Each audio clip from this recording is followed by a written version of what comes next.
sebagai amalan soleh, sebagai amalan kebaikan yang akan bermanfaat untuk kita semua di dunia, terutama di akhirat kelak.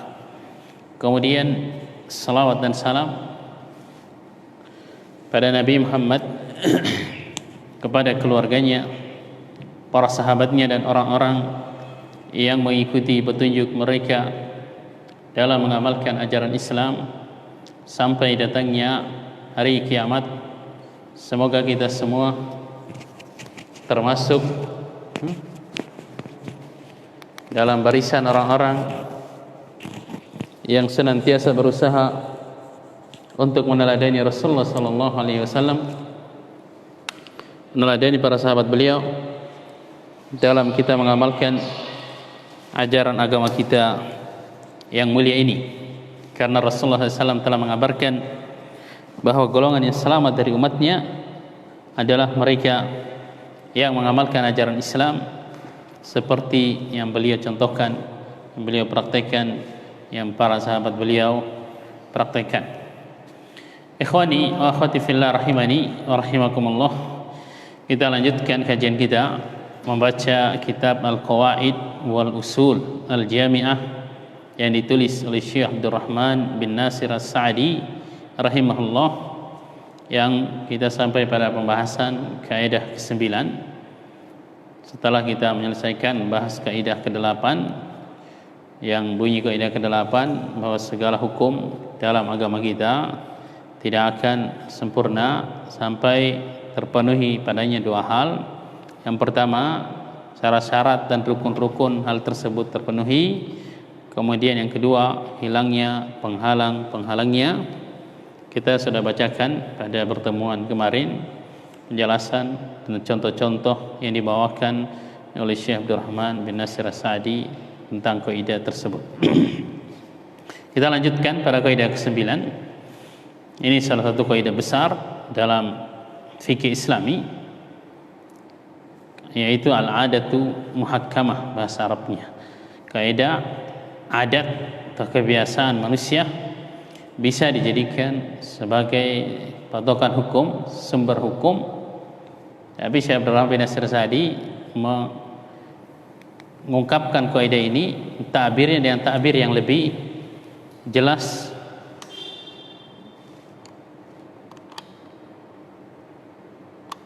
Bahwa maksud dari kaidah ini adalah khusus pada adat atau kebiasaan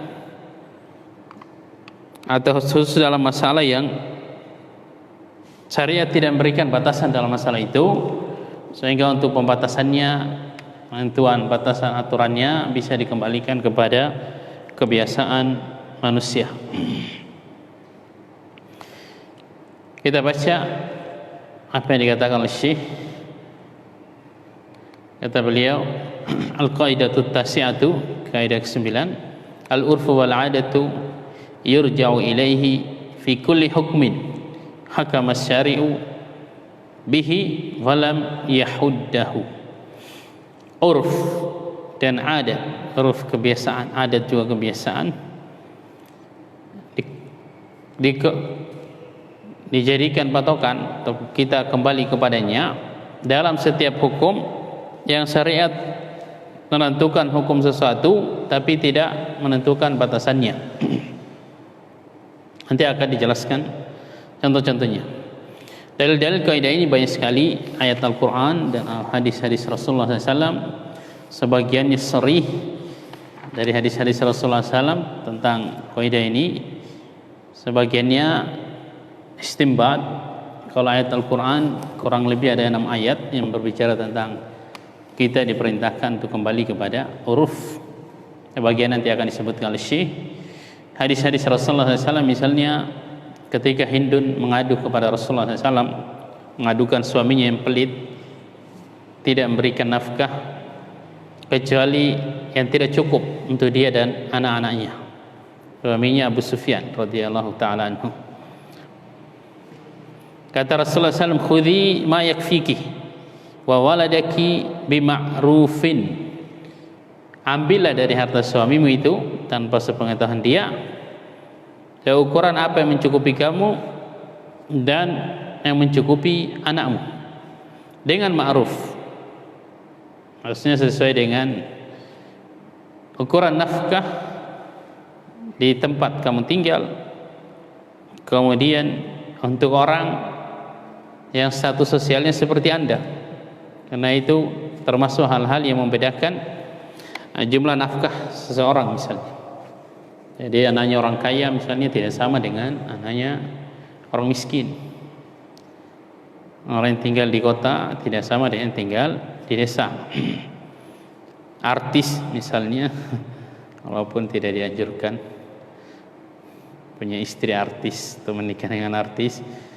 Jadi kalau bicara nafkah kebutuhannya jelas berbeda dengan yang tidak seperti itu. Nah, itu Rasulullah SAW menyebutkan bil ma'ruf.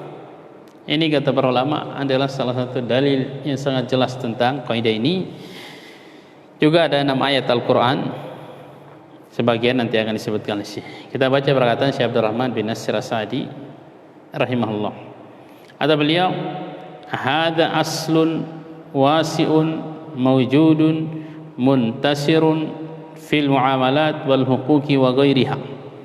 Ini adalah dasar kaidah yang luas yang ada dipakai dan tersebar dalam banyak muamalah dan hak-hak.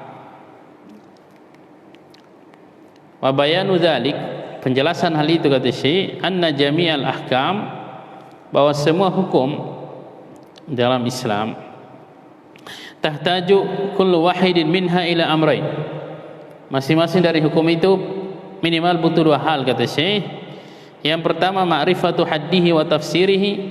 Yang pertama mengenal batasan atau penjelasan yang akan sesuatu yang akan dihukumi itu, batasan-batasannya seperti apa, definisinya, batasannya lah. Kemudian setelah itu baru kita bisa ba'da hadza yuhkamu 'alaiha bi ahadil ahkamil khamsah. Kita bisa tetapkan hukum dengan melihat kaidah-kaidah sebelumnya, misalnya syarat-syaratnya terpenuhi, jual belinya misalnya, pernikahannya, ada walinya, ada saksinya misalnya, ya, ada maharnya, ada kedua mempelainya, maka sah pernikahannya. Ternyata setelah itu ditinggal oleh suaminya tanpa ada kata cerai, tanpa ada kata talak, maka kita katakan wanita itu statusnya masih istri dari laki-laki tersebut. Nanti akan dibahas kaidah berikutnya kata saya tentang masalah ini juga, bahwa sesuatu yang yakin tidak bisa dihapus oleh sesuatu yang masih meragukan. Nah, kata saya segala sesuatu kita bisa menghukumi segala sesuatu itu sampai pertama kita harus memiliki gambar yang jelas tentang sesuatu tersebut. Setelah itu baru kita bisa menetapkan hukum. Kemudian kata saya, fa idza wajadna syari'a qad hakama 'alaiha, jika kita mendapati syariat telah menghukumi sesuatu dengan hukum tertentu, bi ijabin, misalnya dengan hukumnya wajib, au istihbabin, atau hukumnya dianjurkan, sunnah, au man'in, atau dilarang, au ibahatin, au boleh atau boleh. Fa in kana qad haddaha wa fassaraha, kalau sesuatu yang dihukumi itu telah diberikan batasan, telah dijelaskan oleh syariat, kasolati, seperti salat, syariat telah menjelaskan apa itu salat dalam Islam. Ya, waz zakat, demikian pula zakat sudah dijelaskan secara rinci terutama melalui hadis-hadis Rasulullah sallallahu alaihi wasallam.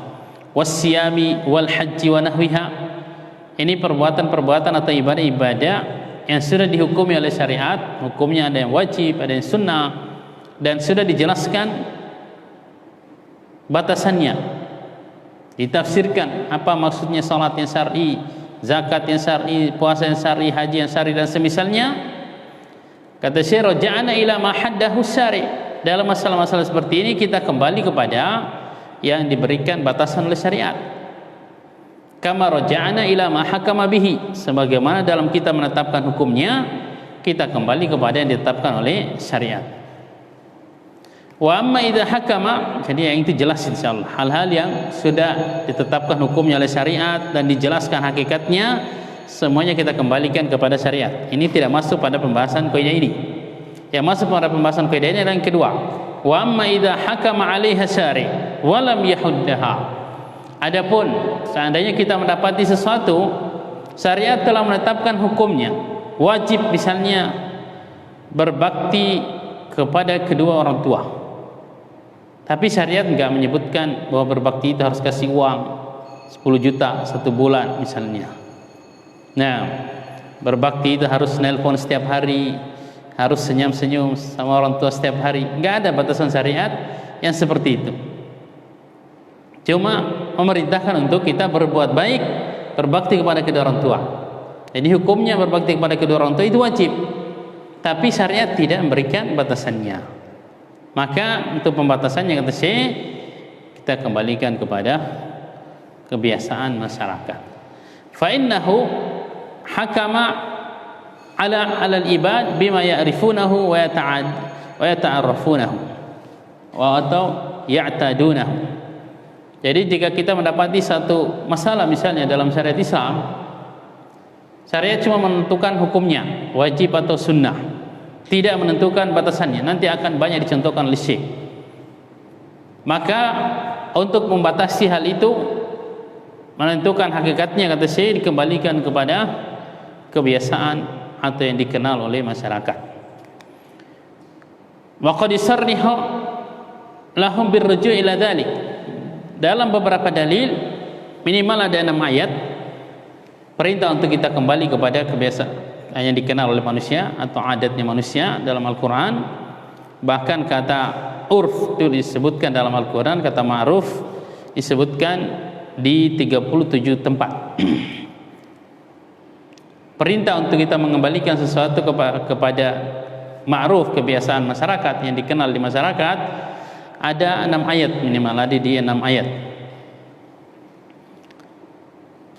Jadi kadang-kadang kata Syekh, syariat secara tegas merintahkan kita untuk mengembalikan suatu hukum itu dalam batasannya kepada yang dikenal atau kebiasaan di masyarakat. Seperti dalam surat An-Nisa ayat 19, Allah mengatakan wa'asiruhunna bil ma'ruf, dan pergaulilah mereka para istri-istri kalian, 1 atau 2 atau 3 atau 4 istri kalian itu dengan cara yang ma'ruf, dengan cara yang baik.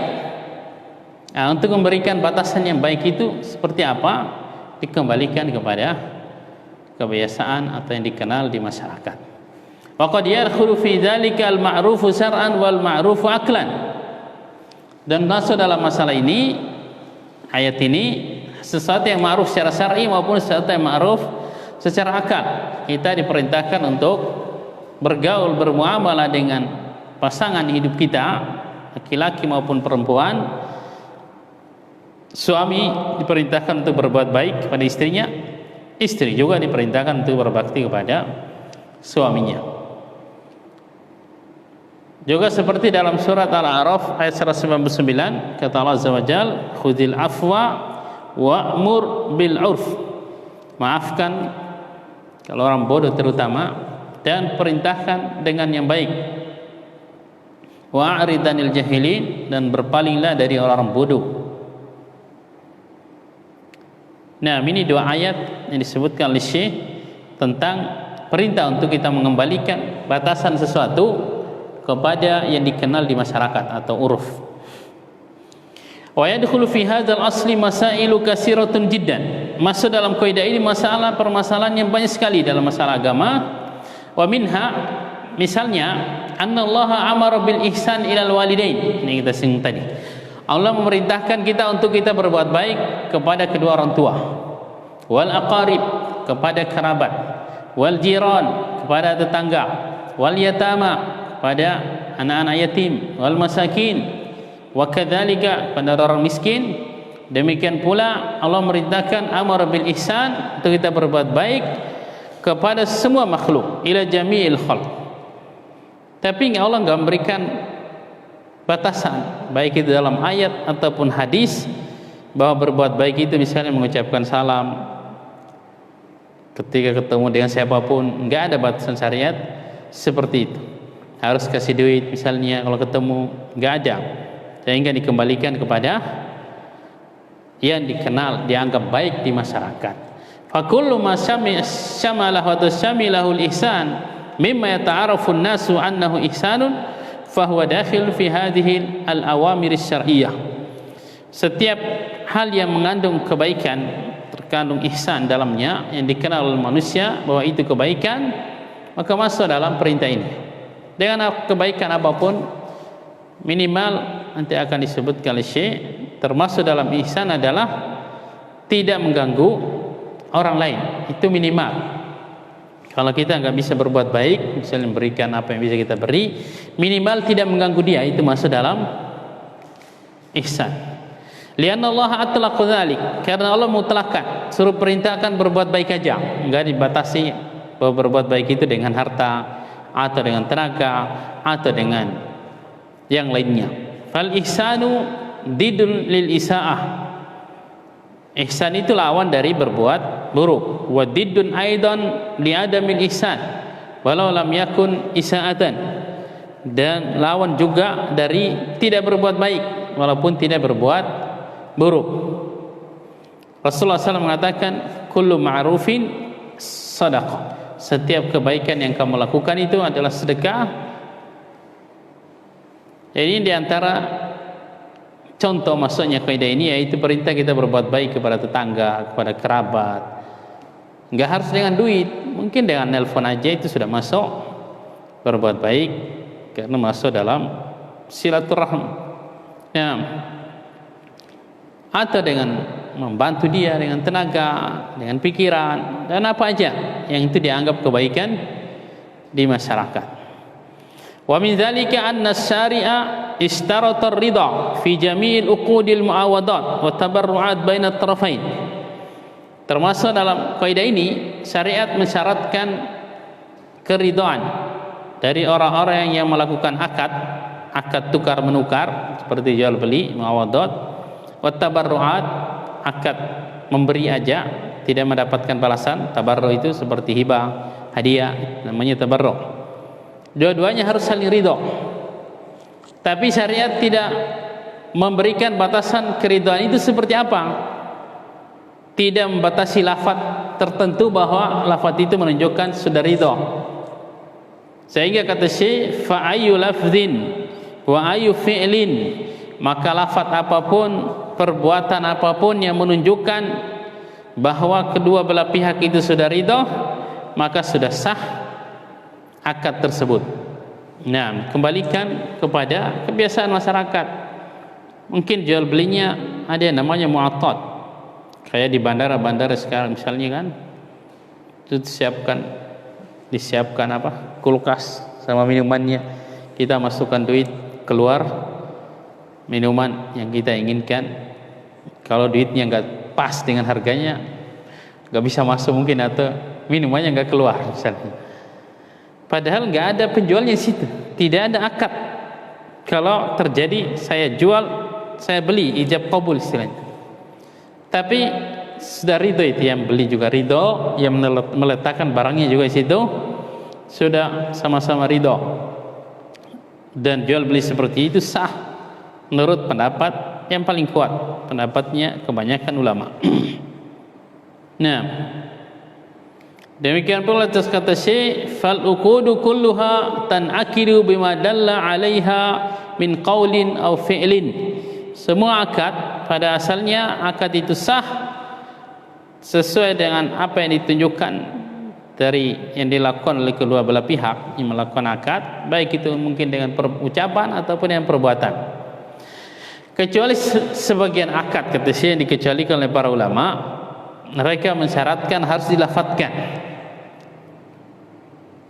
karena bahayanya, ngerinya akad tersebut. Seperti pernikahan, ini harus ada lafadznya, tidak boleh diam-diaman antara laki-laki dan perempuan, dan bahkan banyak syarat-syaratnya lain. Harus ada ijab dan qabulnya kalau akad nikah, kata Syekh, atau secara tertulis, kitabah, khususnya bagi orang yang tidak bisa bicara misalnya tapi bisa menulis, maka bisa akadnya pakai tertulis. Qalu la budda fihi min al-ijabi wal qabul al-lafzi. Kata mereka, dalam pernikahan harus ijab qabul diucapkan. Nah, kalau perbuatan atau sikap misalnya yang menunjukkan sama-sama ridha, itu tidak cukup. Beda dengan akad jual beli misalnya. Wa kadzalika talaq, demikian pula talak harus dengan ucapan atau dengan kitabah, dengan tulisan. Ini pengecualian tentang kaidah ini. Ini kaidah besar banget sebenarnya, maksudnya termasuk salah satu dari 5 kaidah yang agung yang besar dalam agama kita. Kita simpulkan dulu, masih banyak pembahasan yang disampaikan oleh Syekh. Ini perkataan Syekh bin Nasir Sa'di tadi, bahwa segala sesuatu dalam menetapkan hukum atasnya harus jelas dulu hakikat atau batasan hal tersebut. Makanya kalau ada pertanyaan harus jelas, kita punya gambaran yang ditanyakan seperti apa, baru bisa kita, oh ini hukumnya boleh misalnya, ini hukumnya haram, terutama yang berkaitan dengan akad-akad baru misalnya zaman sekarang. Itu harus jelas kita akadnya, baru kita bisa menetapkan hukumnya. Hal-hal yang butuh kejelasan hukum dalam syariat, sebagian sudah ditetapkan hukum dan batasannya secara jelas. Ini tadi kita sebutkan tidak masuk dalam kaidah kita ini. Ada hal yang sudah ditetapkan oleh syariat, hukumnya wajib misalnya, dan sudah jelaskan perbuatan, hakikat perbuatan itu, seperti sholat tadi. Sholat 5 waktu hukumnya wajib, dan Rasulullah SAW sudah menjelaskan secara detail tentang sholat 5 waktu. Sholat zuhur misalnya, waktunya mulai dari jam berapa atau kapan sampai kapan, kemudian rakaatnya berapa rakaat, kemudian gerakannya dari mana, bacaannya mulai dari mana, semuanya sudah dijelaskan. Ini kita kembalikan kepada syariat, tidak masuk dalam pembahasan kaidah yang kita bahas ini. Tapi sebagian hukum, sebagian hal dalam syariat kita hanya ditetapkan hukumnya, batasannya belum jelas. Ini yang batasannya dikembalikan kepada adat. Jadi kalau dari sini kita mengatakan suatu permasalahan yang sudah jelas dalilnya, tidak boleh kita berpegang lagi kepada kebiasaan di masyarakat. Sudah ada contohnya dalam agama Islam misalnya, tidak boleh kita mempertahankan kebiasaan di masyarakat yang itu bertentangan dengan syariat misalnya. Jadi adat itu dipakai pada hal-hal yang tidak ada dalil khususnya misalnya yang menjelaskan secara rinci tentang masalah itu. Nah, hal-hal yang sudah ada ketetapan hukum dan batasnya dalam syariat, maka dikembalikan kepada ketetapan syariat. Kita tidak perlu mempertahankan kebiasaan. Hal-hal yang ada ketetapan hukumnya tapi tidak ditetapkan batasannya dalam syariat, maka ini yang dikembalikan kepada urf atau adat kebiasaan masyarakat. Kaidah adat ini masuk dalam banyak permasalahan agama, khususnya berkaitan dengan hak-hak manusia. Perinciannya sebenarnya panjang lebar, yang dijelaskan oleh Syekh Abdurrahman bin Nasir Sa'di, insyaallah sudah cukup untuk kita memahami kaidah ini. Jadi sekali lagi, kalau dalam satu hal itu sudah ada aturan agamanya, sudah ada aturan khususnya dalam agama kita, maka kita tidak butuh lagi kepada adat. Dalam berpakaian misalnya, syariat kita jelas menentukan, memerintahkan untuk menutup aurat. Maka semua kebiasaan daerah manapun misalnya dalam berpakaian yang menyelisih ketentuan syariat, maka harus ditinggalkan. Pakaiannya wanita misalnya di banyak daerah di Indonesia misalnya, apalagi pakaian adat, sebagiannya jelas-jelas auratnya terbuka. Ini bertentangan dengan syariat. Harus kita berpegang kepada syariat dan meninggalkan adat tersebut. Dan sebenarnya kita pernah sebutkan di banyak daerah itu sebenarnya mereka dalam prinsip daerah mereka itu masih mendahulukan syariat memang daripada adat. Walaupun dalam penerapannya kadang-kadang kita lihat itu hanya kayak semboyan aja. Kalau di daerah kami, saya pernah sebutkan, prinsip mereka itu tidak apa-apa, badan kita hancur katanya, yang penting adat tidak hancur. Enggak apa-apa adat hancur, yang penting agama tidak hancur. Berarti agama yang paling tinggi. Tapi dalam prakteknya kadang-kadang masyarakat itu enggak tahu apa, mereka enggak paham prinsip itu.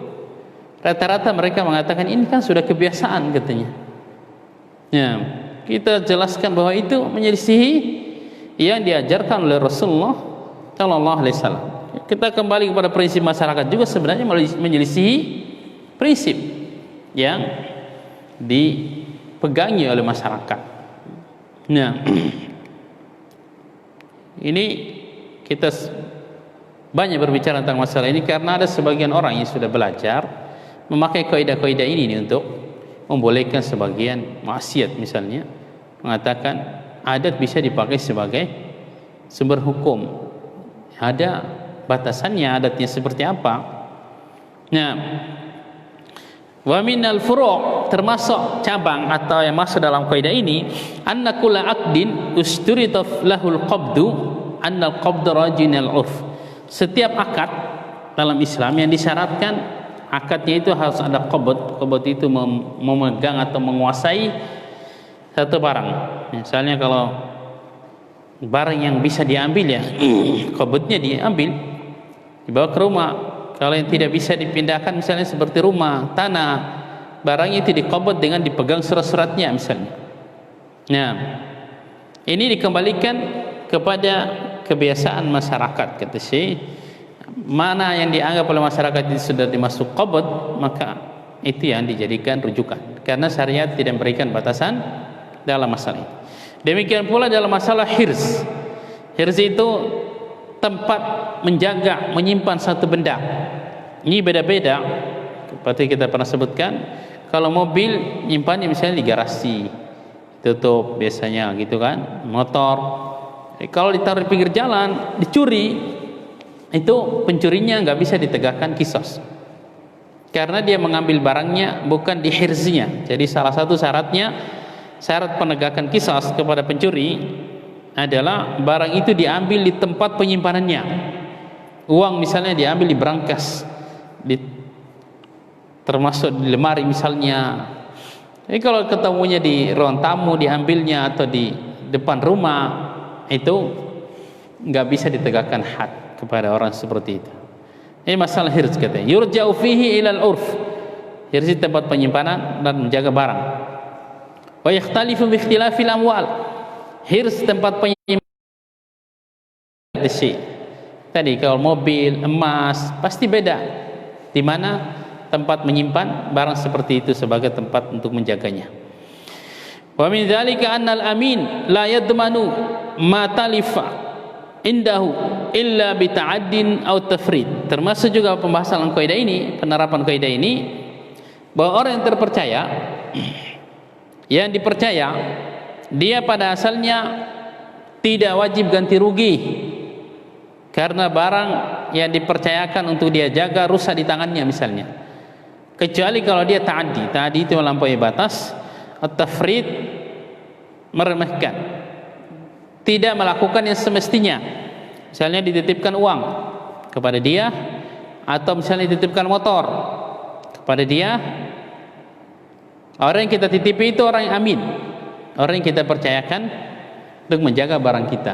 Kalau memang motornya dia sudah taruh di garasi, kunci setir juga, bahkan ternyata dicuri pada saat barang itu sedang berada di tangannya, dititipkan ke dia, maka dia tidak wajib ganti rugi.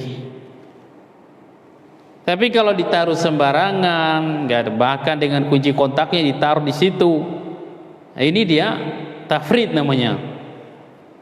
Dia wajib ganti rugi. Demikian pula orang yang meminjam barang misalnya. Orang yang minjam barang kita, ketika kita sudah pinjamkan, setuju, asalnya dia orang terpercaya, yang kita percaya. Dia pegang barang kita itu, pinjam barang kita, dia pakai semestinya, ternyata rusak di tangan dia, tanpa dia ta'addi wa tafrid, maka tidak wajib dia ganti rugi. Nah, karena dia orang yang terpercaya, ini kaidah umum. Masalahnya batasan ta'addi wa tafrid itu yang tidak ada batasan dalam syariat. Kata Syekh, wa ta'addi wa tafrid marja'uhu ila kembalinya kepada kebiasaan masyarakat. Fama'addahu nasu ta'addiyan aw tafritan ulliqa bihil hukmu. Apa yang dianggap oleh masyarakat bahwa itu perbuatan melampaui batas atau perbuatan meremehkan, tidak bertanggung jawab, maka kita gantungkan hukum dengan hal itu, kata Syekh. Demikian pula termasuk penerapan kaidah ini, man wajada luqatatan, siapa mendapatkan barang temuan, duit misalnya 10 juta, lazimahu an yu'arrifaha, wajib dia mencari siapa pemiliknya, haulan kamilan, selama 1 tahun, bihasabil urf, sesuai dengan kebiasaan di masyarakat bagaimana mereka mencari orang misalnya, dan setiap zaman itu beda-beda. Kalau sekarang mungkin agak sarana komunikasi, sarana media sosial lebih banyak, jelas beda dengan zaman dulu untuk mencari sesuatu misalnya atau pemilik barang yang kita temukan selama setahun. Misalnya diumumkan di masjid-masjid, di pasar, tempel pengumuman, siapa yang kehilangan barang maka hubungi si fulan. Nah, kata Syekh, fa illam yajid sahibaha ba'da ta'rifiha, kalau si yang mungut barang temuan tadi ternyata enggak ketemu si pemilik barangnya, setelah selama setahun dia mencari pemiliknya enggak ketemu juga, maka barang itu boleh dia pakai. Ini kalau barang-barang yang tahan lama. Ada pembahasan di kitab fikih ini, kita sudah pernah bahas kayaknya di kajian, khususnya kajian desa dia. Nah, tapi kalau yang cepat rusak, barang yang cepat rusak ya, atau yang butuh biaya, kalau di nemu kambing misalnya, ini butuh biaya, harus dikasih makan tiap hari, kasihan juga ya mungut. Tapi kalau nemu duit, nemu emas, itu nggak butuh biaya. Nah, atau nemu makanan, buah-buahan misalnya, semangka yang berharga, kalau dibiarkan rusak maka boleh dimakan, kata para ulama, si penemunya. Tapi kalau nanti si pemiliknya datang cari, ya harus dibayar harganya oleh si penemunya. Nah, kalau setelah diumumkan dicari pemiliknya selama setahun, kata beliau tidak ketemu, maka barang itu boleh dipakai atau dimiliki oleh si penemunya. Jangan baru ketemu langsung, oh rezeki katanya. Rezeki dari mana? Tanggung jawab kalau Anda mengutnya. Kalau nggak siap tanggung jawab, nggak usah pungut. Uang 50.000 misalnya atau 20.000, itu masih dianggap harta yang bernilai, apalagi zaman Covid sekarang ini. Ya, kami dengar sebagian dai di daerah seperti Jakarta, untuk uang 20.000 aja dia harus pinjam katanya, itu makan dalam sehari. Nah, kalau ketemu di seperti itu berarti masih sesuatu yang bernilai itu. Kalau kita memungutnya, maka kita berarti siap bertanggung jawab, cari siapa pemiliknya. Kalau nggak siap, ya nggak usah dipungut. Termasuk juga penerapan kaidah ini dalam harta-harta wakaf, kata Syekh. Dalam penggunaan harta wakaf itu dikembalikan kepada syaratnya orang yang mewakafkan harta tersebut, selagi tidak menyelisih syariat. Kalau ternyata nazirnya namanya yang diberikan tanggung jawab untuk mengurusi wakaf tidak tahu apa yang disyaratkan oleh orang yang mewakafkan satu harta, maka dikembalikan kepada kebiasaan khusus di masyarakat tempat dia tinggal. Kalau enggak, ada juga kebiasaan khusus, kebiasaan umum tentang penggunaan harta wakaf. Demikian pula kata Syekh, termasuk dalam kaidah ini al-hukmu bil yad wal mujarrad liman kana bi yadihi ainun yatasarrafu fiha muddatun tawilat atau muddatan tawilatan, tasarruful mulak bi annaha lahu amalan bil urf. Hukum asal bahwa orang yang mempergunakan, memakai satu harta misalnya, satu benda dalam waktu lama, hukum asalnya itu adalah milik dia. Saya memakai tanah bertahun-tahun, maka hukum asalnya ini secara adat, secara kebiasaan ini milik dia. Karena kalau cuma pinjam nggak seperti itu. Untuk kita mengatakan itu bukan milik dia, kata Syekh, harus ada bukti yang sangat jelas yang menyelisih hal itu. Nah, ini masuk dalam pembahasan kaidah ini. Termasuk dalam pembahasan kaidah ini adalah contoh penerapannya tadi sudah disinggung masalah nafkah suami istri, nafkah kepada kerabat, nafkah kepada budak, kepada atau gaji orang yang disewa, yang digaji, itu dikembalikan kepada uruf. Gaji para tukang misalnya berbeda antara di Sangatta dan Samarinda aja kayaknya beda. Apalagi Sangatta dan di Jawa, beda jauh. Sini kayaknya sampai 200-an ribu atau 150 satu hari gaji tukangnya. Kalau di sebagian daerah mungkin nggak cukup 100 ribu, mungkin. Jadi beda urufnya. Sama tadi nafkah, memberikan nafkah kepada istri dan anak, ya beda tinggal di Sangatta dengan tinggal di Jawa, tinggal di kota dengan tinggal di kampung, di desa. Nah, ini dikembalikan kepada urf. Sama kita sebutkan tadi, keadaan orangnya juga diperhatikan. Maksudnya kita menafkahi istri misalnya, beda yang istrinya memang dari awal kita sudah tahu bahwa dia butuh perawatan dengan yang biasa-biasa aja, suka alami-alami aja, itu nafkahnya beda.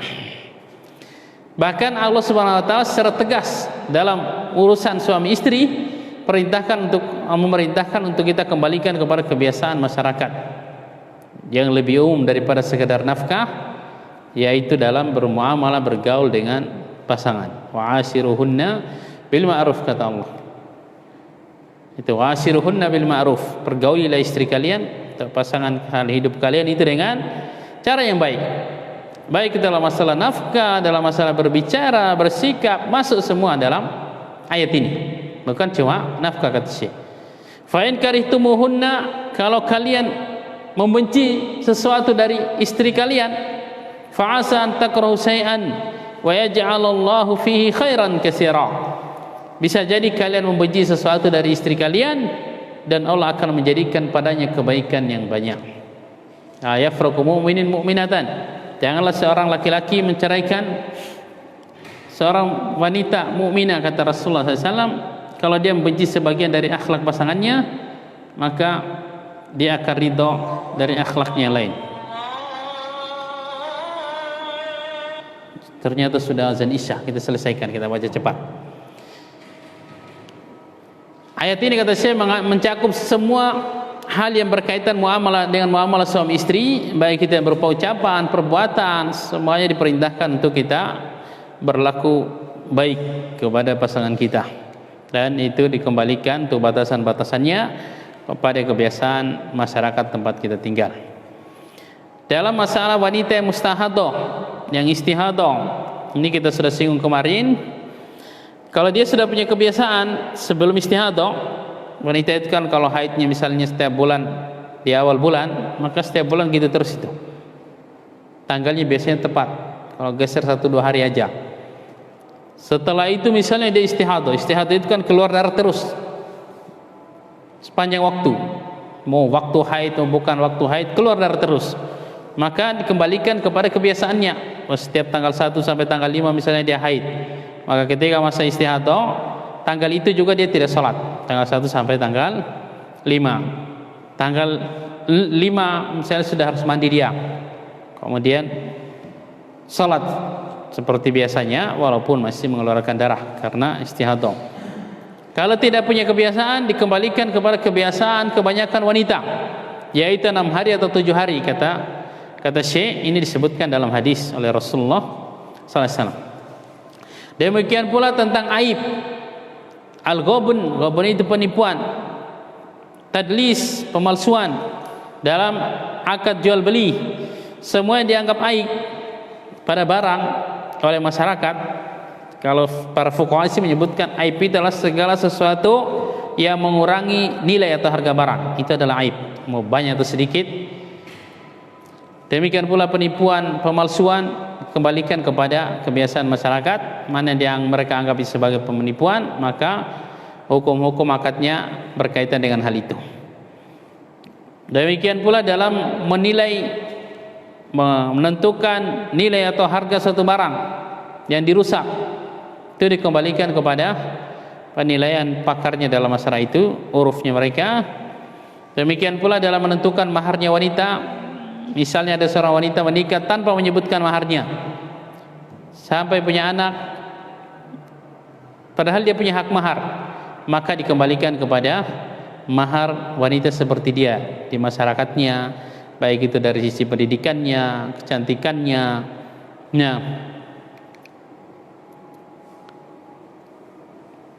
demikian pula dalam memberikan gaji atau bayaran kepada orang yang bekerja, sudah langsung kerja tanpa menyebutkan dulu berapa gajinya, maka dikembalikan kepada ujratul misil, istilahnya dilihat untuk disangata misalnya kerjaan seperti itu berapa gajinya, kembalikan kepada kebiasaan di masyarakat.